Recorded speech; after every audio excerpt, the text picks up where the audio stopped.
ऐसा है दोस्त कि सब कुछ तुमने सही किया बट तुम्हारा कॉलेज क्योंकि टीयर 2 टीयर 3 है तो उन कॉलेजेस में आते ही नहीं है कंसल्टेंसी फर्म, उनको उठाते ही नहीं है। उसको तो तुम कुछ कर नहीं सकते, तुम अपना कॉलेज कैसे बदलोगे। तो मुझे लगता है सब कुछ एनिमेटेड है क्योंकि सब कुछ एक तो इतना साफ, बिल्डिंग्स इतनी प्यारी, हर जगह पे लोगों ने चीजें बना रखी। सो मैंने फिर एम्स्टरडैम के लिए अप्लाई किया, मैंने फिर बहुत कंपनीज में अप्लाई किया। फिर मुझे पता चला कि यार बर्लिन में भी अप्लाई कर सकते हो क्योंकि वो लोग वीजा स्पॉन्सर करते हो। I applied in Berlin, I applied in London also, I applied in Dubai also. कि आजकल आपकी जितनी ज्यादा स्किल अच्छी है, आपका कॉलेज मैटर नहीं करता, आप वहाँ पहुँच जाओगे जहाँ पहुँचना है। ठीक है, मेरे को तुमसे काम कराना है, मुझे नहीं फर्क पड़ता है। Hey what's up guys, आज हमारे साथ हैं Souvik. He is my friend from Urban Clap which is now Urban Company, और अभी फिलहाल ये बुकिंग के अंदर काम करें। Is a data analyst there. तो हम इनकी पूरी जर्नी की बात करने वाले हैं। डेटा एनालिस्ट, डेटा साइंटिस्ट, ये सब क्या होते हैं, कैसे बन रहे होते हैं, इन सब के बारे में बात कर रहे होंगे। डेटा एनालिस्ट के अराउंड हमारे पास अभी तक ज्यादा गेस्ट आए नहीं है सौविक, ठीक है, तो आप हमें बहुत अच्छे से गाइड कर सकते हो। और सौविक मतलब पता है कैसा बंदा था। अर्बन क्लैप में मैं गया तो इसने बताया कि देख ब्रो, काम तो होता है लेकिन काम के अलावा भी एक जिंदगी है। तो इसने उस टाइप की चीज़ों से हमें अवगत कराया। जैसे कि पूल वगैरह खेलना, ऊपर पूल, इसने बताया कि ऊपर पूल टेबल है, यहाँ पे खेल सकते हैं हम, आप भी खेल सकते हो। इसके अलावा पार्टीज वगैरह करने के लिए फ्राइडे को हमेशा आता था कि चलो भाई आज जाना है। तो वो ऐसा टाइप का बंदा है ये, तो काफ़ी मतलब प्रो लाइफ टाइप का बंदा है। सौविक से बात करने से पहले लेकिन आपको बताना चाहता हूँ कोडिंग शटल के बारे में। हमारे एक नया कोडिंग प्लेटफॉर्म है जहाँ पर हम वेब डेवलपमेंट सीख रहे हैं, तो आपकी स्किल्स वहाँ पे बहुत अच्छे से डेवलप हो रही होंगी। हम वहाँ पे मर्न स्टैक सीख रहे हैं। MERN stack basically MongoDB, Express, React and NodeJS. 3 महीने का कोर्स है, आपको डिस्क्रिप्शन में लिंक मिल जाएगा। उसके ऊपर अभी फिलहाल डिस्काउंट चल रहा है, तो जाके अभी अप्लाई करें। और इसी के साथ आप अपने बारे में बताइए कि आपने अपनी जर्नी कहाँ से स्टार्ट की थी और अभी आप कहाँ पर है, क्या कर रहे हैं। मेरी जर्नी एक्चुअली काफ़ी ना स्ट्रेट फॉरवर्ड बिल्कुल नहीं है, मतलब इतने सारे ट्विस्ट एंड टर्न्स वाली है। सो मैं जब कॉलेज में स्टार्टिंग में गया, मैंने फिर देखा कि मेरी ब्रांच इलेक्ट्रिकल है, by the way electrical and electronics मेरी ब्रांच है। और मेरा कॉलेज टीयर 2 कॉलेज है और टीयर 3 है। नाम क्या है? Maharaja Surajmal Institute of Technology. It's part of IP university जो कि दिल्ली में है। तो मतलब आई वुड से टीयर 2 है। तो कंपनीज किस टाइप की आती थी? कंपनीज आती थी, एक सबसे अच्छा जो पूरा कॉलेज जिस बात पे बेचता था वो थी माइक्रोसॉफ्ट आती है हमारे कॉलेज में। बट उसका कैच ये है कि माइक्रोसॉफ्ट सिर्फ तुम्हारे सीएसई आईटी वालों को लेते हैं और जिनकी परसेंटेज आई थिंक 75 या 80 से ऊपर होती है, कुछ ऐसा कुछ कैच था कि तुम्हें इतना लाना पड़ेगा। और बाकी कंपनीज थी आई वुड से सबसे अच्छी कंपनी उसके बाद जो काफी ज्यादा हुआ था जिसका था म्यूजिकमा था, क्योंकि म्यूजिकमा से 5-6 बच्चे या 10 बच्चे लेके जाती थी कॉलेज से। उसका कॉन्ट्रैक्ट अगर मैं बात करूंगा तो अलग है, बट मैं नहीं जाना चाहता बिकॉज वो कंपनी अलग है, ठीक है। उसके अलावा जब मैं थोड़ा और आगे बढ़ता गया तो जीएस आती थी, जीएस एसोसिएट्स अच्छी कंपनी है। बट मेरा क्योंकि मैं ट्रिपल ई ब्रांच में, तो बहुत सारी कंपनी से मैं ऑलरेडी आउट था। पहले ये होता था क्योंकि पहले बहुत ब्रांच फोकस कंपनीज होती थी, राइट। ट्रिपल ईसी वालों को फिर भी अप्लाई करते, ट्रिपल ई को और नहीं करते क्योंकि उनका थोड़ा कोडिंग एक्सपीरियंस है। तो वहाँ से फिर मैंने सोचा कि यार कंसल्टेंसी में कर सकता हूँ। तो कंसल्टेंसी के लिए मैंने लोगों को रीच आउट किया लिंक्डइन पे। तो लोगों ने मुझे बताया कि तुम्हें उसके लिए अपनी प्रोफाइल बहुत अच्छी बिल्ड करनी पड़ती है, तुम्हें सॉफ्ट स्किल्स बहुत अच्छे रखने पड़ते हैं। उसके लिए सोसाइटीज में प्रेसिडेंट वाइस प्रेसिडेंट बन सकते हो। तो फिर मैं सेकंड ईयर में वाइस प्रेसिडेंट बना एक रोटरैक क्लब का। उसके थ्रू पे मुझे थोड़ा बढ़ता गया। फिर जब थर्ड ईयर में बारी आई तुम्हारी इंटर्नशिप ढूंढने की, तब मैंने हर जगह 30-40 जगह मैंने अप्लाई किया। तो 30-40 जगह पर अप्लाई करने के बाद हर जगह से रिजेक्शन, और मुझे रिजेक्शन मेल भी नहीं आया। तो मतलब मुझे पता भी नहीं था कि ये क्या प्रोसेस इतना लंबा होता है कि मेरा हो गया है, कि मेरी ईमेल आईडी गलत है, कि कुछ है। बट एक टाइम बाद रियलाइज कि यार 40 के 40 जगह से तो रिजेक्शन ही होगा, मतलब कुछ तो है। तो मुझे लगा कि यार प्रॉब्लम क्या है, मतलब मैंने क्या किया। मैंने रेज्यूमे बहुत अच्छे से बनाया क्योंकि मैंने बहुत सारे ट्यूटोरियल्स देखे थे कि कैसा रेज्यूमे होना चाहिए, बहुत सारे मैंने चैनल्स ब्लॉग्स वगैरह देखे थे। तो फिर मैंने उन लोगों को वापस रीच आउट किया जिन्होंने मुझे ये सजेशंस दिए थे। तो उसमें से एक बंदा था बीसीजी का, उसने मुझे बताया कि ऐसा है दोस्त कि सब कुछ तुमने सही किया बट तुम्हारा कॉलेज क्योंकि टीयर 2 टीयर 3 है तो उन कॉलेजेस में आते ही नहीं है कंसल्टेंसी फर्म, उनको उठाते ही नहीं है, ठीक है। तो फिर मुझे वहां से पता चला इसको तो तुम कुछ कर नहीं सकते, तुम अपना कॉलेज कैसे बदलोगे। थर्ड ईयर में कॉलेज तो बदल नहीं सकते। तो मैंने सोचा यार ये हुआ। फिर उसके बाद फिर मेरे को एक्चुअली फिर कुछ करना था। मैंने मैटलैब की कोचिंग ज्वाइन करी क्योंकि समर में कुछ करना होता है। मैटलैब मेरा फर्स्ट प्रोग्रामिंग लैंग्वेज था। आई थिंक तुम्हें आईडी ईसी से हूं मैं, तो मेरे को पता है। हाँ, तो मतलब मैंने भी किया है थोड़ी बहुत कम, लेकिन थोड़ी बहुत। तो मैंने मैटलैब किया। फिर मैंने एक रिसर्च पेपर पब्लिश किया, वो पता नहीं क्या रिसर्च पेपर था, बट हाँ फेशियल रिकॉग्निशन समथिंग उसके ऊपर मैंने किया था। फिर मुझे प्रॉब्लम आने लगा क्योंकि मैटलैब का एक तो लाइसेंस बहुत महंगा होता है, और आप जब उसका क्रैक वर्जन अपने लैपटॉप में डालते हो तो फिर आपके बहुत सारे फीचर्स आपके पास होते नहीं है करने के लिए। तो फिर मैंने वही और लोगों से बात की कॉलेज में। तो मेरे एक दोस्त है प्रखर, उसने मुझे बोला कि डूड एक ओपन सीवी पैकेज होता है, वो काफी सही होता है, तो उसको यूज कर, वो काफी सही है। तो मैंने बोला ओपन सीवी क्या है, तो उन्होंने बोला पाइथन लैंग्वेज है। तो मैंने पाइथन सीखी, बट वहां से फिर मैंने ओपन सीवी तो मैंने यूज नहीं किया। बट उस टाइम पे मुझे याद है लिंक्डइन पे data science is the sexiest job और समथिंग का कुछ एक आया था, किसी आई थिंक हार्वर्ड बिजनेस जो एक आर्टिकल्स जो भेजता उन्होंने डाला था, राइट, कि it is the 21st century sexiest job like kind of चीज। मैंने कहा ये तो बहुत इंटरेस्टिंग है। तो फिर मेरे को फिर कोर्सेरा वगैरह का पता था जहाँ से तुम ऑनलाइन कोर्सेज कर सकते, और यूट्यूब तो था ही। तो फिर मैंने वहाँ से चीज़ें सीखी, मैंने वहाँ से चीज़ें लर्न करी कि कैसे पाइथन करते नहीं करते, सीखा। फिर मेरे को डेटा एनालिस्ट, डेटा साइंस का पता चला। ये थर्ड ईयर की बात थर्ड ईयर की बात है, जब मतलब आप थर्ड ईयर में आ चुके हो।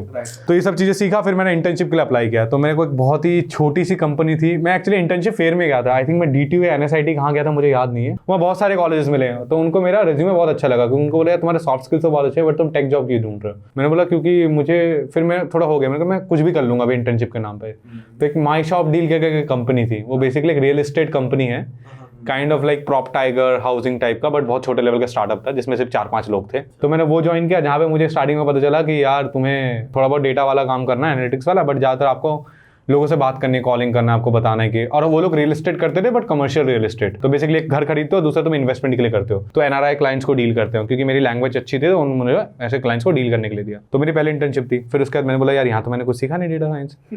फिर उसके बाद मैं थर्ड ईयर मेरा खत्म होने वाला था। फोर्थ ईयर में मुझे याद है मैंने इंटर्नशाला के बारे में, तब इंटर्नशाला तब नया नया बहुत फेमस हुआ था, तो मैंने इंटर्नशिप ढूंढनी शुरू करी। क्योंकि मैंने हर इंटर्नशिप पे अप्लाई करा इंटर्नशाला पे, लाइक कम से कम 100-150 पे जितनी भी थी, जहाँ रिमोट, कोई भी लोकेशन, कहीं भी मैं कुछ भी तैयार था। तो मुझे याद है 3-4 जगह मेरा शॉर्टलिस्ट हुआ पहली बार, मुझे लाइक गुड एक्सपीरियंस देन जो मेरा था कंसल्टेंसी वाला। तो वहाँ पे अर्बन क्लैप में मैं गया। अर्बन क्लैप में मुझे याद है उन्होंने बोला इंटरव्यू में आने के लिए, मुझे याद है उन्होंने 31 दिसंबर या 30 दिसंबर को आने के लिए बोला। पहले उन्होंने असाइनमेंट दिया था जो मैंने करा था, मेरा असाइनमेंट सेलेक्ट हुआ था, फिर उन्होंने 30 या 31 को उन्होंने मुझे इंटरव्यू के लिए बुलाया था। एंड फिर मैं इंटरव्यू के लिए गया। मेरे को तो यार 31 ही मुझे फर्क नहीं पड़ता था, क्योंकि उन्होंने बोला कि आ जाओगे, आज न्यू ईयर है। मैंने कहा मैं आ जाऊंगा। मुझे बुला लो बस, सो मुझे तब अर्बन क्लैप का कुछ पता भी नहीं था। मैंने बस थोड़ा वेबसाइट वगैरह देखा, तब उतना फेमस भी नहीं था, बिकॉज ये मैं 2018 की बात कर रहा हूँ। 2019 का जैन की बात कर रहा हूँ मैं, ठीक है। तब मैं गया, तब मेरी बात हुई। तो मेरे को अभी भी जिन्होंने मेरा इंटरव्यू लिया, मेरे अभी बहुत अच्छे दोस्त हैं, उनका नाम शोभित जैन है। लाइक उन्होंने मेरा पहला इंटरव्यू लिया था।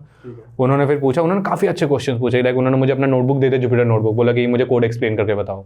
फिर बीच में बग आए, उन्होंने कहा इस बग को कैसे सॉल्व करके वो बताओ। वो आगे की लॉन्ग स्टोरी है, वो एक्चुअली उस पर काम कर रहे थे, उनका बग था, उनको सॉल्व करना था, तो उन्होंने मुझसे सॉल्व करवाया था। It's a good thing, like काफी अच्छा चीज है। हाँ कर दिया था उनका। हाँ, मैंने उस टाइम उनकी हेल्प कर दी थी कि अच्छा ये तो ऐसे सॉल्व हो जाएगा। तो उन्होंने बोला यार ये तो, क्योंकि वो मुझे बहुत रियलिस्टिक तरीका लगा है ना, कि आप कुछ फालतू के इधर क्वेश्चन है कि यार जो रियल काम करना उस पर तुम जज कर लो।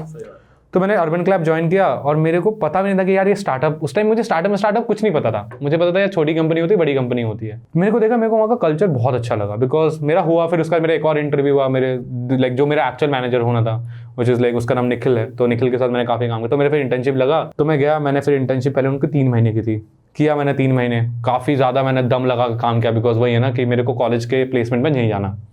और 2 महीने काम करने के बाद वहाँ पे मैंने पहला दोस्त बनाया था आदिश। मुझे याद है कि उस टाइम पे AC नया लॉन्च हुआ था, अगर तुझे याद है। आदिश हमारे पॉडकास्ट में ऑलरेडी आया हुआ है, अगर आपने देखा उसका पॉडकास्ट तो कमेंट कर। हाँ, तो बेसिकली उस टाइम में मैं अकेला इंटर्न था एक डेटा एनालिटिक्स में, और वो अकेला इंटर्न था सॉफ्टवेयर डेवलपर में, राइट। तो मुझे याद है एक जगह में बैठ के हम दोनों काम करते, क्योंकि मैं तो बहुत ज़्यादा काम करता, आदिश को काम करना पड़ रहा था क्योंकि तब नया AC लॉन्च हुआ था। और उसको मुझे याद है वो कहता है यार मुझे एंड्रॉइड डेवलपमेंट नहीं आती, मैं करना पड़ रहा है। मेरे को उसको लगा कि शायद मुझे एंड्रॉइड आती, मैंने कहा भाई मुझे तो कुछ नहीं पता। तो वहाँ से जर्नी स्टार्ट हुई, ठीक है। फिर मुझे काफ़ी मेरे काम की वजह से, अप्रिशिएट की वजह से मुझे PPO मिला, और मुझे कल्चर बहुत अच्छा लगा। तो वो PPO किस पोजीशन के लिए था? मुझे वहाँ पे PPO मिला था बिजनेस एनालिस्ट पोजीशन के लिए। तो मेरा स्टार्टिंग हुआ था बिजनेस एनालिस्ट की तरफ। फिर मैंने ज्वाइन किया क्योंकि मुझे टीम बहुत अच्छा लगा, वो ग्रोथ एंड मार्केटिंग टीम था। तो मुझे कल्चर काफ़ी अच्छा लगा था स्टार्टिंग, क्योंकि हायरार्की कुछ नहीं था यार। फिर वहाँ पे तुम्हें बहुत ज़्यादा इंपोस्टर सिंड्रोम आता है, और मुझे उस टाइम पता नहीं था इंपोस्टर सिंड्रोम होता क्या है। लेकिन आ रहा है। मुझे रोज लगता था कि यार आज मैं फायर हो जाऊंगा। क्योंकि वो होता नहीं कि यार इतने स्मार्ट लोग हैं, आप कैसे करोगे। तो but it's a good thing. ये अभी इंटर्नशिप की बात हो रही है। इंटर्नशिप की बात हो रही है, मुझे कहा मैं इंटर्नशिप फायर हो जाऊंगा। फिर जो मेरे VP थे उन्होंने देखा कि मैं काफी अच्छा काम कर रहा हूं, तो कहते कि ठीक है तुम्हें ऑफर मिलेगा। तो उन्होंने मुझे ऑफर दिया, मैंने एक्सेप्ट कर लिया। थोड़ा सा मैंने नेगोशिएट किया सैलरी के लिए, क्योंकि नेगोशिएट करना पड़ता है। ठीक है, अभी दोबारा से अर्बन क्लैप पे आएंगे, लेकिन अर्बन क्लैप के बाद आप कहाँ काम? हाँ, अर्बन क्लैप मैंने फिर काम किया। अर्बन क्लैप में मैंने 2019 जैन से लेके मैंने आई थिंक मार्च 2021 तक मैंने काम किया। फिर मैंने उसके बाद तो मेरे को प्रमोशन हो गया था, मैं यहाँ पर सीनियर डेटा एनालिस्ट बन गया था। फिर उसके बाद मैंने सोचा यार स्विच करते हैं, हम थोड़े बड़े कंपनी में आते हैं, सीखते हैं। फिर वहाँ से मैं विंक म्यूजिक मैंने ज्वाइन किया, जो कि एयरटेल में आता है, राइट। उसका भी गुड़गांव में ऑफिस है, तो मैंने विंक म्यूजिक ज्वाइन किया। ऑफिस तो सामने है दोनों, सामने था, बट अर्बन क्लब तब शिफ्ट हो गया था उधर, ठीक है यार, है ना। तो मैंने कहा ठीक है यार, मतलब कर लेते हैं। फिर मैंने वहाँ काम किया। फिर वहाँ पे मैंने काम किया, वहाँ पे मैं प्रोडक्ट टीम में काम कर रहा था, और उधर मैं मार्केटिंग ग्रोथ टीम में काम कर रहा था।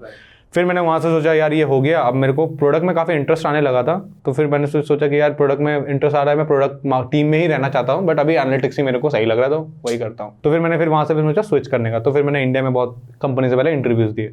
तो इंडिया में जब कंपनीज में इंटरव्यू दिए तो 2-3 ऑफर आ गए थे मेरे पास। फिर दिन उसके बाद मेरा एक दोस्त है, वही जो प्रखर मैंने जो बताया, वो अभी एम्स्टरडेम में है, तो उसका वो करता है काम टिकट स्वैप करके कंपनी उसमें। तो मैंने उससे पूछा कि प्रखर ब्रो, मतलब वो क्या सीन है, मतलब कैसे तेरा हुआ? तो उसने मुझे बोला भाई मैंने तो अप्लाई किया। मैंने कहा अप्लाई तो मैं भी कर सकता हूँ। हाँ, लिंक्डइन से उसने अप्लाई किया। तो मैंने कहा यार अप्लाई तो मैं भी कर सकता हूँ। उससे पहले मेरा एक और सीनियर था, उनका नाम मनोज है, तो वो बर्लिन में रहते हैं। तो उनका ये सीन था कि वो काफ़ी ज़्यादा पाइकॉन्स में घूमते थे, तो उनको एक्चुअली आउट ऑफ कॉलेज उनको पहले ऑफर मिला था, वो येल्प में काम कर रहे थे। तो वो एक तो चीज़ स्टोरी पता थे, बट वो एक अलग लेवल का बंदा था, मतलब क्योंकि ऐसा लगता है कि काफ़ी ज़्यादा वो यूरोप में पाइकॉन्स के लिए घूमा है, तो उसको वहाँ पे ऑफर मिल गया था येल्प के लिए। तो बट ये मुझे लाइक मैंने कभी सोचा नहीं कि, सोचा था मैंने शायद यूएस वगैरह कभी जाऊँगा, बट यूएस नहीं जाना था क्योंकि मुझे फैमिली से थोड़ा था, मतलब कि बहुत ज़्यादा टाइम डिफरेंस बहुत ज़्यादा है। राइट, वहाँ पे जाके आप जल्दी नहीं विजिट कर सकते, जल्दी विजिट नहीं कर सकते, प्लस बात भी नहीं कर सकते क्योंकि टाइम डिफरेंस भी बहुत ज़्यादा होता है ना, और यूरोप में और यहाँ पे। बट मैंने उतना कुछ सोचा नहीं तब, कि मुझे लगा मुझे कहाँ मिलेगा यार, मतलब क्योंकि इतने रिजेक्शन मिले ना लाइफ में, तो आप उतना कुछ आप लाइटली लेते हो हर चीज़ को कि लाइक कर लेते हैं यार, ज़्यादा क्या हुआ, रिजेक्शन आ जाएगा, एक और रिजेक्शन, लाइक इतने तो मिले हैं, है ना। मतलब मेरे को लगा था यूसी में जाने का ब्रांड बन गया, अब रिजेक्शन नहीं मिलेगा, तब भी रिजेक्शन मिले थे जब मैंने अप्लाई किया था हर जगह पे, ठीक है। तो वो काफ़ी अच्छा सीन था, बट मेरे को यूसी मतलब इसलिए छोड़ा क्योंकि मुझे और एक्सप्लोर करना था, लाइक थोड़ा सा अनचार्टेड टेरिटरी, बिकॉज वहाँ काफ़ी कंफर्टेबल हो गया था मैं, क्योंकि 2.5 साल आप जब काम करते हो स्टार्टअप में, एक तो आपकी ग्रोथ एक्सपोनेंशियल होती है, क्योंकि आप मतलब नेक्स्ट लेवल सीखते हो, क्योंकि वहाँ पे कोई बहाना नहीं सुनता है, या तो देखो तुमसे होगा या नहीं होगा, और अगर तुमसे नहीं हुआ है तो बता दो तुमसे नहीं हुआ, कोई तुम्हें कुछ उसके लिए बोलेगा नहीं कि भाई तुमसे क्यों नहीं हुआ, बहाने नहीं दे सकते हो। हाँ, आप बहाने नहीं दे सकते, आपको ओनरशिप एक जो चीज़ है ना वो आप सीखते हो, जो मतलब वो स्टार्टअप में सीखते हो आपकी, राइट, कि आप ओन करते हो, अगर उसको कुछ हो रहा है ना तो मतलब आपके घर पे आग लग रही है, ठीक है। सो मैंने फिर एम्स्टरडेम के लिए अप्लाई किया, मैंने फिर बहुत कंपनीज में अप्लाई किया, लाइक एम्स्टरडेम की बहुत सारी कंपनीज में। फिर मुझे पता चला कि यार बर्लिन में भी अप्लाई कर सकते हो, क्योंकि वो लोग वीजा स्पॉन्सर करते थे। I applied in Berlin, I applied in London also, I applied in Dubai also, because Dubai भी एक था। तो I got 2-3 offers in Europe, I got 1 offer from मेरे को 2-3 ऑफर मेरे को यूरोप से आए, 1-2 ऑफर मेरे को दुबई से आए, एंड लंदन वाला मैंने कैंसिल कर दिया क्योंकि मुझे लंदन का इंटरव्यूज के थ्रू ही नहीं गया जब फाइनल इंटरव्यूज। तो यहाँ पे मैं पूछना चाहता हूँ कि आपको जो ऑफर्स आए इंटरनेशनल, उसमें सबसे हाईएस्ट पैकेज वाला ऑफर कितने का था? यार पैकेज तो देखो मैं डिस्क्लोज नहीं कर पाऊंगा, क्योंकि जो हाईएस्ट वाला है उसी को मैंने ज्वाइन करा है, बट वो बट ऐसी बात नहीं है, क्योंकि मेरा ज्वाइन करने का रीजन कुछ और भी है उस कंपनी में, क्योंकि बुकिंग में जो मैं काम करता हूँ, बुकिंग के बहुत सारे रीजन है, क्योंकि मेरे एक और सीनियर बुकिंग में काम करते थे, तो मैंने उनसे बात करी, तो बुकिंग का कल्चर काफी अच्छा है। तो और बुकिंग एक company as a like it's one of the एक biggest company in travel industry है, ठीक है, लाइक टॉप कंपनी, और टेक में भी टॉप कंपनीज में आता है, और वहाँ की लाइक इतने सारे, क्योंकि मुझे डेटा साइंस और एनालिटिक्स में देखना था कि होता क्या है। इंडिया में देख लिया था मैं थोड़ा बोर हो गया था, मुझे बाहर देखना था क्या होता है। क्योंकि तो अभी ये रिमोट वर्क है या फिर वहीं पे काम? नहीं, मैं एम्स्टरडेम में रहता हूँ, अभी मैं दिल्ली आया हुआ हूँ फैमिली को विजिट करने के लिए, बट मैं वहीं रहता हूँ। तो ठीक है, तो आई थिंक पिछले 6 महीने, कितने महीने पहले मैं वहाँ शिफ्ट हुआ फरवरी में, तो 8 महीने हो चुके हैं करीब। और अब ऐसा लगता है कि जो कंपनीज हैं बाहर की, उनको मैटर करता है तुम्हारा पिछला कॉलेज कौन सा था? ये काफ़ी इंटरेस्टिंग है, बिकॉज अब जैसे कि मुझे 10 महीने हो गए, तो अब क्योंकि अब मैंने इंटरव्यूज लेने वहाँ पे शुरू करें, तो स्टार्टिंग में बुकिंग का ये पॉलिसी है, I don't know about other companies, but other companies का भी यही होगा, बिकॉज यूरोप में काफ़ी स्ट्रिक्ट एक्शंस होते हैं इन पॉलिसीज के खिलाफ। आप किसी कैंडिडेट को उनके जेंडर पे जज नहीं कर सकते, उनके एज पे जज नहीं कर सकते, उनके क्वालिफिकेशन पे अगर आप जज करते हो तो आप बायस्ड होते हो। बायस्ड का मतलब है कि आप फिर क्या करोगे, आप अगर मैं IIT से हूँ, मैं क्या करूँगा, मैं बोलूँगा कि यार IIT के लोग बहुत स्मार्ट होते हैं क्योंकि मैं स्मार्ट हूँ, ठीक है, और मैंने देखा है कि वो लोग स्मार्ट होते हैं, तो मैं बहुत बायस्ड हूँ, है ना। IIT वाला जब इंटरव्यू देने के लिए आएगा ना, मुझे लगा अरे यार ये IIT वाला ये तो स्मार्ट होगा ही। तो तुम्हें इंटरव्यू के कैंडिडेट देते टाइम बताते नहीं है कि कौन सा बंदा क्या है? हमें रेज्यूमे ऑब्वियसली होता है, बट हमारी एक ट्रेनिंग होती है, क्योंकि जब आप इंटरव्यू लेने बैठते हो ना, उससे पहले आपको बहुत सारी ट्रेनिंग करनी पड़ती है। तो उस ट्रेनिंग में लिखा है स्पेसिफिकली कि आपको जज नहीं करना कॉलेज के बेसिस पे, कॉलेज के बेसिस पे आपको जज नहीं करना, और ये बहुत स्ट्रिक्ट है, बहुत मानते हैं हम लोग ये चीज़। और इस टाइप की चीज़ ना मैं बहुत ज़्यादा बोलते भी आया हूँ, मैंने काफ़ी सारे लोगों से बात भी किया आजकल, तो पता चल रहा है कि आजकल आपकी जितनी ज़्यादा स्किल अच्छी है, आपका कॉलेज मैटर नहीं करता, आप वहाँ पहुँच जाओगे जहाँ पहुँचना है। ठीक है, मेरे को तुमसे काम कराना है, मुझे नहीं फर्क पड़ता है, मुझे नहीं फर्क पड़ता। इंडिया में भी कंपनीज में अडॉप्ट हो रहा है, बट थोड़ा पिछड़ा हुआ है। मैं बोलूँगा ये थोड़ा US कल्चर है, क्योंकि US में भी ना हार्वर्ड की डिग्री बहुत मैटर करती है। आप जाओगे ना, बोलोगे ना कॉलेज डिग्री US में बहुत मैटर करती है, बट वो भी अब चेंज हो रहे हैं। जो न्यू स्टार्टअप है वो चेंज करें, बिकॉज लोग नहीं है काम करने के लिए। और सच बताऊँ, जो स्मार्ट लोग हैं ना, वो फालतू कंपनीज में काम नहीं करेंगे, क्योंकि उनके पास बहुत मतलब तुम इस चीज़ से निकल चुके हो, राइट, कि तुमने जब अप्लाई किया तुम्हारे पास ऑफर आता है, जब तुम्हारा ऑप्शन होता है ना सिलेक्ट करने का, तब तुम बोलते हो कि भाई ऐसा है, मैं उसी के पास जाऊँगा जो मेरे को अच्छे से ट्रीट करेगा, जो मेरे को ढंग से ट्रीट, और मैं स्मार्ट लोगों के साथ काम करना चाहता हूँ। क्योंकि मैं स्मार्ट हूँ इसलिए उन्होंने मुझे सिलेक्ट करा, तो मेरे को बहुत अच्छे अच्छे लोग मिलेंगे काम करने के लिए। ठीक है। तो ये चीज़ काफ़ी इंपॉर्टेंट होती है, और ये चीज़ बुकिंग में काफ़ी इंपॉर्टेंट है।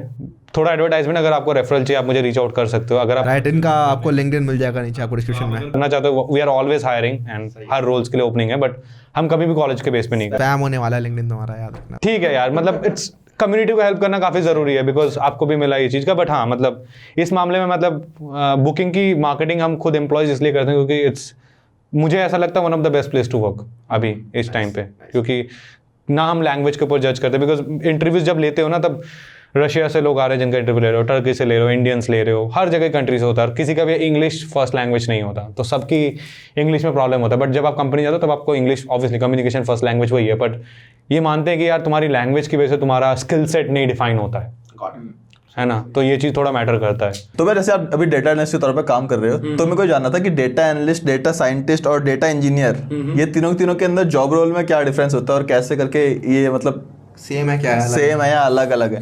तो देखो, सबसे पहले तो सिमिलरिटी सेम है, जो आपने टाइटल में बता दिया कि data is a common thing. ठीक है, डेटा एक कॉमन है, सब लोग डेटा पे काम कर रहे हैं। मैं डेटा इंजीनियरिंग को थोड़ा सेपरेट करना चाहूंगा, बिकॉज डेटा एनालिस्ट और डेटा साइंटिस्ट में 70% सिमिलरिटीज होती है काम में। ठीक है, सो डेटा इंजीनियर्स क्या होता है? डेटा इंजीनियर्स बेसिकली क्या होता है, तुम्हारे पास जो हमारे लिए जो डेटा आ रहा है ना, वो बहुत ही अनस्ट्रक्चर्ड, बहुत ही अनक्लीन वे में होता है। कुछ कंपनीज में वही काम, वो वाला फिक्स वाला काम भी डेटा एनालिस्ट, डेटा साइंटिस्ट कर रहे होते हैं। बट मैं बुकिंग का एग्जांपल लेकर भी बता रहा हूँ, क्योंकि मैं भी बुकिंग में काम कर रहा हूँ। तो बुकिंग में बेसिकली क्या होता है, डेटा इंजीनियर जो होता है ना, वो डेटा पाइपलाइंस पे ध्यान देता है। ठीक है, कि जो तुम्हारे जो एपीआई हिट करने के लिए जो कस्टमर ने जो डेटा तुम्हें दिया है ना, उसको कैसे तुम स्ट्रक्चर्ड पाइपलाइन से बना सकते हो, ताकि जो तुम्हारे पास हम लोगों को डेटा एनालिस्ट और डेटा साइंटिस्ट को यूज कर सके। Got it.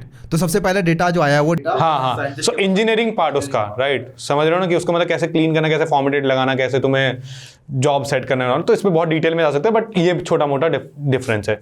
अब अगर डेटा एनालिस्ट और डेटा साइंटिस्ट का बोलो तो उनका 70% काम सेम होता है। थोड़ा सा जो डिफरेंस 30% का वो ये है कि डेटा साइंटिस्ट थोड़े से और स्टैटिस्टिकल एक्सपर्ट्स होते हैं।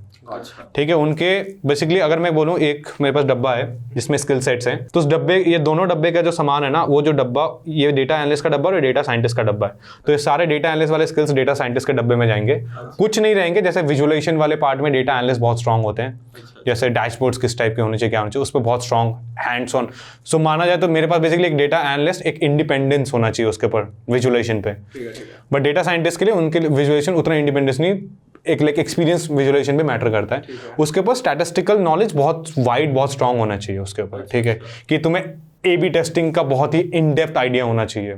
ठीक है, तुम्हें मशीन लर्निंग मॉडल्स का थोड़ा बहुत काफ़ी ज़्यादा आइडिया होना चाहिए कि कैसे वर्क करता है, कैसे मैं उसको बिल्ड कर सकता हूँ, कौन से मॉडल्स मेरे को कौन से प्रॉब्लम में यूज़ करना है। तो ये मोटा मोटा डिफरेंस होता है। मुझे ये दिख रहा है, करना तो सबको वही चीज़ पड़ती है ना, बस ये डिपेंड करता है कि लेवल्स हैं और अलग अलग काम। हाँ, थोड़ा लेवल भी डिफरेंस होता है। सो data scientist is basically in booking, data analyst से डेटा साइंटिस्ट एक लेवल अप होता है। ठीक है, सो जैसे मैं हूँ, मेरे ऊपर डिपेंड करता है क्या मुझे प्रमोशन के लिए सीनियर डेटा एनालिस्ट जाना है या फिर मुझे डेटा साइंटिस्ट जाना है।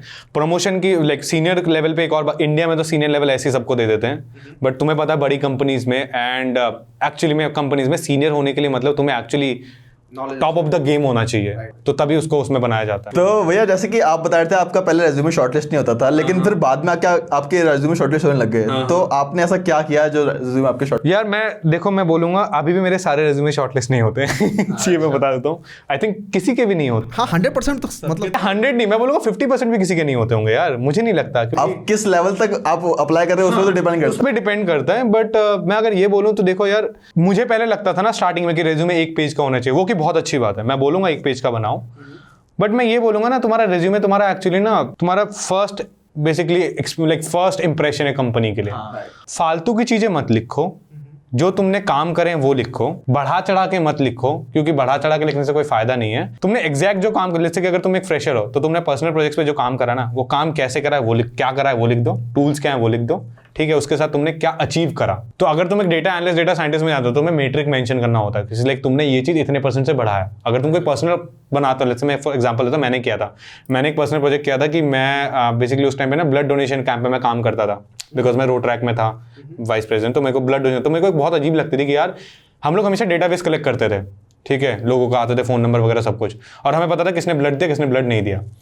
तो हमारा बहुत बेसिक डेटा है इस चीज़ का।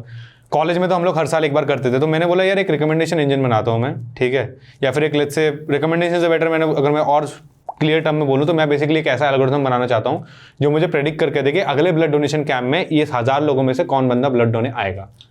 तो जो आएगा उसको मेरी टीम मैसेज भेजेगी व्हाट्सएप पे, क्योंकि हमारे पास नंबर है। तो ये तुमने एक बनाया, अब ये तुम्हारा प्रोजेक्ट है, रियल वर्ल्ड प्रोजेक्ट है। अब तुम इस पे बोलोगे यार मैं मीट्रिक क्या दिखाऊं, तो तुम बोलोगे यार हम लोग ना हर बार जब भी ब्लड डोनेशन कैंप करते थे हमारे पास 50 डोनर होते थे ब्लड डोनेट करने के लिए, क्योंकि मैंने इंजन बना, इससे मैंने व्हाट्सएप कम्युनिकेशन भेजा लोगों को, इससे 50 की जगह पे 75 लोग होने लग गए। तुम्हें लग रहा है कि 75 लोग कुछ नहीं होते, बट ये जो चेंज है ना, बहुत बड़ा चेंज है, बहुत बड़ा चेंज है ये चीज। लाइक रियल वर्ल्ड में मीट्रिक 2% 3% से मूव होता है बस, ये बहुत बड़ा चेंज है जो तुमने किया। तो तुम ऐसे प्रोजेक्ट्स को बताओ कि ये मेरा प्रोजेक्ट का नाम है, ये चीजें मैंने टूल्स यूज करी, ये मैंने एल्गोरिथम यूज करा, और ये मेरा मीट्रिक इतना बिल्ड हुआ। Got it. प्रोजेक्ट वगैरह बनाने के लिए मैंने सुना है कि कैगल के ऊपर मतलब काफी अच्छे प्रोजेक्ट लोग, मतलब कैगल मैं बोलूंगा कि कैगल पे मैंने काफी टाइम इन्वेस्ट करा है, कैगल में काफी टाइम इन्वेस्ट करा। अगर तुम्हें लग रहा है ना तुम्हें कुछ नहीं करना, तुम्हारे दिमाग में कुछ प्रोजेक्ट्स नहीं आ रहा, कुछ नहीं आ रहा है, कैगल में जाओ, दूसरे लोगों के कोड्स देखो, खुद से कुछ मत करो, पहले दूसरे लोग कोड्स देखो। मैंने कैगल को डेटाबेस डाउनलोड करने के लिए बहुत यूज किया। हाँ, मशीन लर्निंग यार सब देता है, मशीन लर्निंग तुम्हें नॉर्मल देता है ना, तुम्हें लेट्स से कुछ भी तुम्हें बनाना, तुम्हें एक वेबसाइट भी बनाना है, तुम्हें लेट्स से कि कोई वेबसाइट, क्योंकि गूगल दे देता है अपने डेटा सेट, इतने बड़े बड़े इमेज प्लेटफॉर्म्स दे देता है अपने डेटा सेट, तो वहां जाओ, उठाओ, उनको यूज करो, खेलो उनसे। लाइक मतलब मैं यही करता था कि यार मुझे समझ नहीं आ रहा क्या हो रहा है, मैं विजुअलाइजेशंस ऐसे बनाते जा रहा हूँ, मैं बस देख रहा हूँ क्या चल रहा है। मेरे को उस टाइम पबजी खेलना बहुत पसंद था, मैंने पबजी का डेटा उठाया, पबजी में ये था कि पबजी के कॉम्पिटिशन आया था, मुझे अभी भी याद है, मेरा अभी भी गिटलैब में होगा शायद, सॉरी गिटहब में होगा, क्योंकि मैं गिटलैब यूज करता हूँ। सो बेसिकली वहाँ पे ये है कि कौन बंदा जीतेगा मैच आउट ऑफ ऑल, उनके पुराने स्टैट्स देख के। काफी इंटरेस्टिंग, काफी यूनिक प्रोजेक्ट्स होते हैं, जाओ देखो, काम करो। तो और बट अगेन रेज्यूमे पे अगर मैं आऊं, अपने हिसाब से बनाओ, बट फालतू का कूड़ा मत डालो। राइट, वो किसी के फायदे की चीज नहीं है। तुम्हें बड़ा नहीं बनाना, तुम्हें छोटा नहीं बनाना, तुम्हें जो वो तुम्हारी कहानी है, मतलब जैसे तुम बात कर रहे हो ना मुझसे, और तुम्हें मुझसे बात करना है, तुम्हें मुझे समझाना है कि भाई मुझे ये आता है, तो वो चीजें सिंपल सा लिख के दे दो। इसके अंदर सर्टिफिकेट्स वगैरह की वैल्यू होती है इसके अंदर? यार मुझे सेम वही, मेरे को भी लगता है सर्टिफिकेशंस की बहुत वैल्यू होती है, बट अभी तक तो मेरे आई थिंक 70-80 इंटरव्यूज टोटल लिए हैं। अर्बन क्लैप में, अर्बन कंपनी में मैं इंटरव्यूज लेता था, विंक में जाके मैंने इंटरव्यूज लिए, मैंने कैंपस हायरिंग पे गया हूँ मैं, और यहाँ पे आके बुकिंग में भी मैं इंटरव्यूज ले रहा हूँ। हमने आज तक कभी कोई सर्टिफिकेट्स नहीं देखे। स्किल्स, क्योंकि सर्टिफिकेट तुम्हें ही पता है, मुझे ही पता है, सर्टिफिकेट तुम कैसे भी करके ला सकते हो, लेकिन अगर तुमने वो सर्टिफिकेशन करो, मैंने उस सर्टिफिकेशन से बहुत सीखा है जो मैंने करा है ना, पर उनको सीखने के लिए करो, फिनिश करने के लिए मत करो कि ये है कि मैंने 1 महीने में कोर्सेरा के 10 सर्टिफिकेट्स कर लिए, मैंने लिंक्डइन पे डाल दिया। और मुझे याद है कि प्रोजेक्ट्स वगैरह मतलब ऐसे हैकेथॉन्स वगैरह या फिर जो भी कॉन्टेस्ट में काफी पार्टिसिपेट किया, क्योंकि काफी सारे गिफ्ट तेरे अर्बन क्लैप में आया करते थे, गूगल नेस्ट वगैरह आते थे। यार वही है ना कि जाओ यार, मतलब जाओ करो। मैं तो 2 रीजन से जाता था, क्योंकि मैंने देखा था कि सीखने का सबसे बेस्ट तरीका है कि एक तो तुम अपना नॉलेज लोगों के साथ शेयर करो, तो वो लोग तुम्हारे साथ अपना नॉलेज शेयर करेंगे, और शेयरिंग से ही तुम्हारा नॉलेज आगे बढ़ेगा, उसके बिना नहीं बढ़ेगा। तो ऐसे हैकेथॉन्स में जाओ, ज्यादा क्या होगा, लास्ट आओगे वो काइंड ऑफ लाइक, वो भी एक बहुत अच्छा एक्सपीरियंस तुम्हें। हाँ, मतलब पार्टिसिपेशन सर्टिफिकेट लेके, हाँ मतलब मेरे पास, मैं मजाक नहीं कर रहा अनुज, मेरे पास बहुत सर्टिफिकेट है। मैं क्योंकि मैं इतने सारे मैं इसमें गया था कि मैंने आज तक, ये भी एक स्टोरी है, मतलब मैं जब अर्बन क्लैप में गया था ना, मैं तो मुझे याद है मैंने एक फोल्डर बनाया था प्यारा सा, मैं गया था सर्टिफिकेट देने के लिए, मैंने शोभित को मैंने सर्टिफिकेट दिखाया, शोभित ने उसको देखा भी नहीं क्योंकि उनको इंटरेस्ट नहीं था। तो मेरे को तब पता चला कि यार सर्टिफिकेट तो कोई तुम्हारा देखेगा नहीं, लेकिन ना वो क्वेश्चन पूछेगा तुमसे बात करेंगे, तुमसे देखेंगे क्या तुम बेसिकली तुम्हारे साथ काम कर सकते हो, क्या तुम तुम्हारा थॉट जो तुम सोचने का, क्या तुम बेसिकली यूनिक हो कि नहीं, कि तुम क्यूरियस हो कि नहीं। एक क्यूरियस माइंडसेट बहुत मैटर करता है। तो मुझे दिख रहा है काफी सारे कोर्सेज वगैरह तूने किए हुए हैं, काफी सारे रिसोर्सेज फॉलो किए हैं, कैगल वगैरह, कंपटीशन वगैरह, तो आप बता सकते हो अच्छे से कि कौन सी चीज किसी फ्रेशर को फॉलो करनी चाहिए, कौन सी नहीं करनी चाहिए।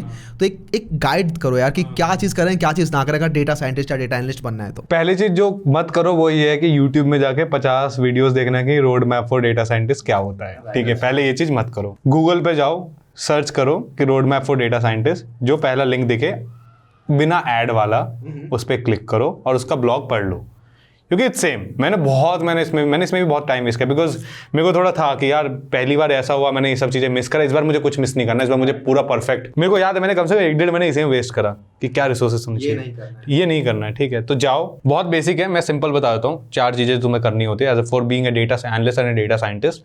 फर्स्ट इज लाइक तुम्हें कोडिंग आनी चाहिए। कोडिंग के लिए 2 लैंग्वेजेस होते हैं, पाइथन एंड आर। मैं पाइथन के साथ जाऊँगा, आर के साथ नहीं जाऊँगा, ठीक है, क्योंकि पाइथन ज़्यादा ईजी है और बहुत ज़्यादा कम्युनिटीज़ की स्ट्रॉन्ग है ना, और तुम उससे बाद में भी कुछ और भी कर सकते हो। अगर तुम्हारा मन बदल गया, अब तुम्हें डेटा एनालिस्ट, डेटा साइंस, तुम्हें डेवलपर बनना है, काफ़ी ईजी है तुम्हारे लिए, है ना। तो हाँ, तो वो हो गया। उसके बाद तुम्हें पाइथन पहला कोडिंग, सेकंड है कि तुम्हारा प्रॉब्लम सॉल्विंग स्किल्स बहुत स्ट्रांग होनी चाहिए। उसको करने के लिए क्या कर सकते हैं, बुक्स पढ़ो, बहुत books. Problem solving as in algorithm, DSA वाली। प्रॉब्लम सॉल्विंग मतलब प्रॉब्लम सॉल्विंग जो तुम सच में करते हो कंपनी में काम करते हुए, ठीक है। तुम कंपनी में काम करती है कि ये तुम्हें इंटरव्यू क्लियर करने में शायद हेल्प कर सकता है, बट तुम कंपनी में क्या करते हो, तुम प्रॉब्लम सॉल्व करते हो।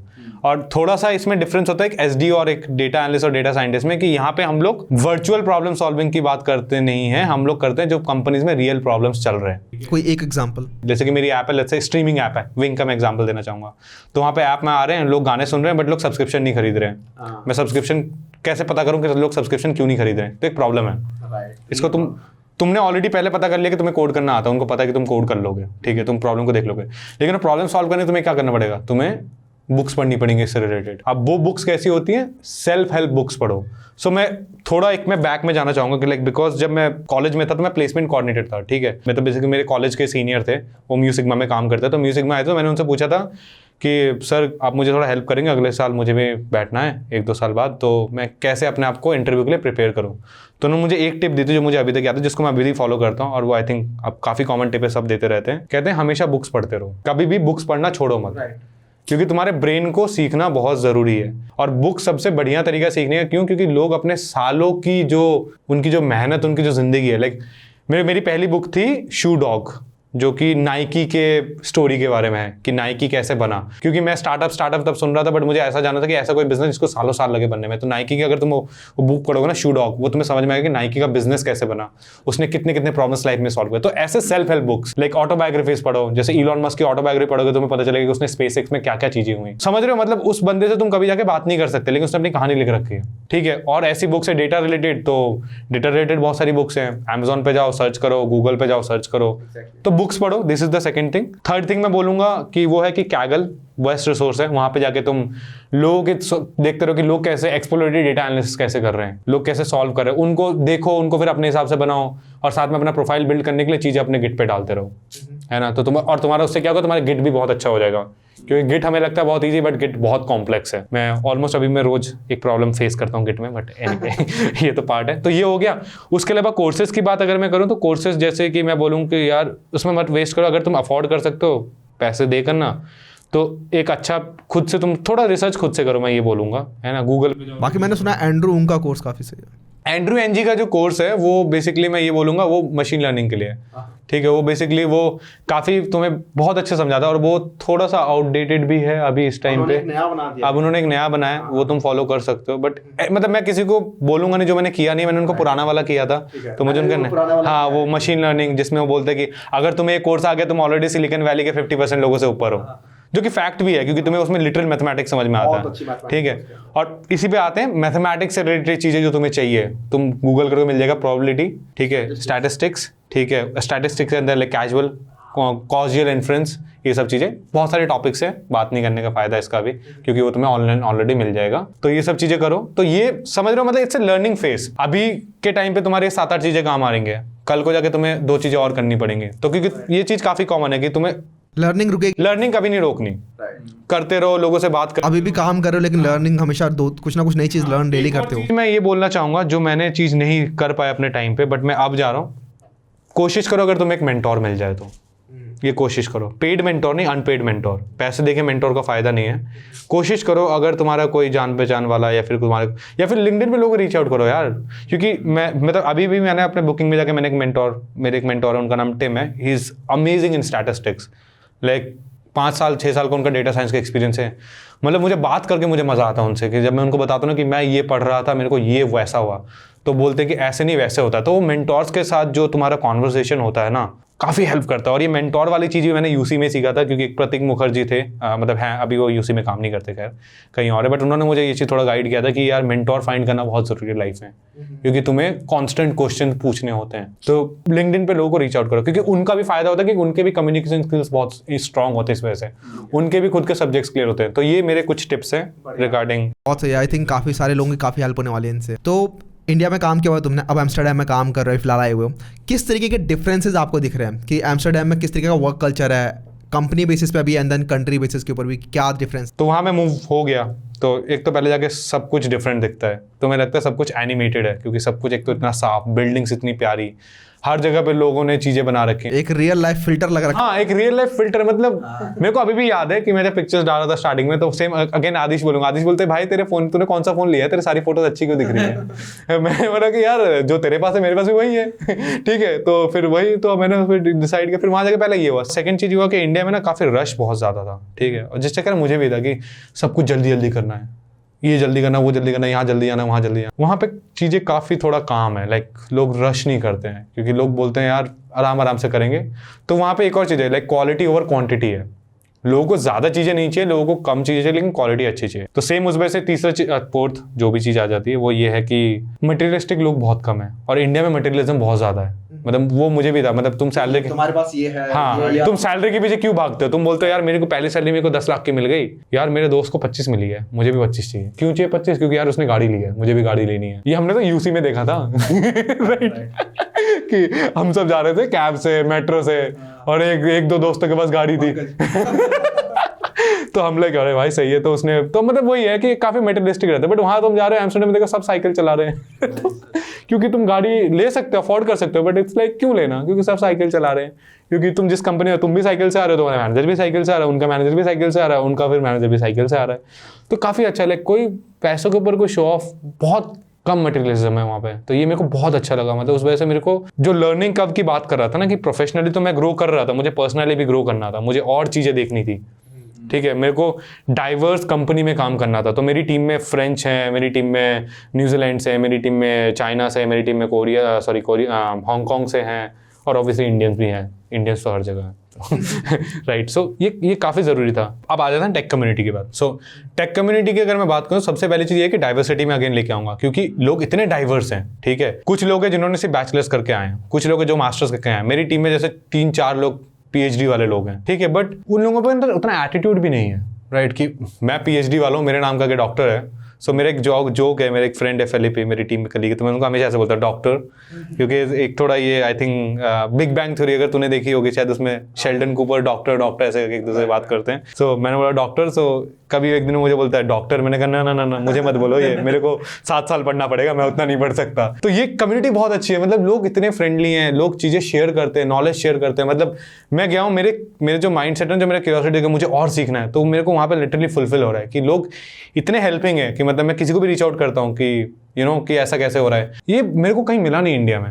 मैंने बहुत कोशिश करी, लेकिन मैंने बहुत लोगों से पूछा, ये कल्चर मुझे मिला नहीं। तो मुझे इस कल्चर की, क्योंकि मुझे ये डिफरेंस चाहिए था कि जिससे ना मैं प्रोफेशनली, पर्सनली मुझे खुद को ग्रो करना था। And then work life balance भी आई थिंक काफी बेटर। तो वर्क लाइफ बैलेंस के अगर मैं इस पे आ जाऊँ, तो वर्क लाइफ बैलेंस एक्चुअली अच्छा है। मतलब जिसमें the meaning of 9 to 5 is actually 9 to 5। 9 से 5 बजे तक का काम करता है, 9 से 5 बजे होता है। कभी कभी तुम 6 बजे करते हो, कभी कभी मैंने भी 6 बजे करा है, 7 बजे करा है, बट ऐसा नहीं है कि तुम रोज, अगर तुम्हें अच्छा नहीं लग रहा, तुम अगर 4 बजे जाना चाहते हो, तुम जा सकते हो। तुम्हें उसके लिए गिल्टी फील नहीं करना है, तुम्हें किसी को जस्टिफाई नहीं करना है। कोई बोलेगा नहीं मुझे, जैसे मैं बोलूंगा कि नहीं मेरे को डेटा एनालिस्ट, मुझे डेटा साइंस में जल्दी मुझे प्रमोशन चाहिए, तो बोलेंगे ठीक है तुम ज़्यादा काम कर सकते हो, तुम्हारी मर्जी है।